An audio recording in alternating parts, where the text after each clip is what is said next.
तर मी प्रेशर केलं, काय झालं त्याला. नंतर मला जिवंत आहे काय, गेली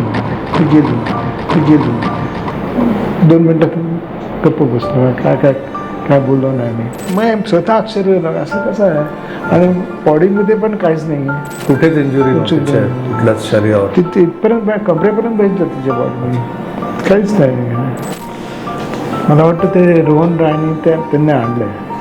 त्यांनी घरी म्हणून सांगितलं, म्हणजे जे प्रपगंडा होती हे बरोबर रेप झाला काय झालं ते काढण्यासाठी ती आली होती, तसं बोलले किशोरी पेडणेकर. पोलीस जे बोलतात ते खरं म्हणतात, ते कधी खोटं नाही म्हणलं. त्या पद्धतीनं मीडियाने आता असा तुमच्या चारित्र्य हननाचा एक मोठा डाव रचला होता.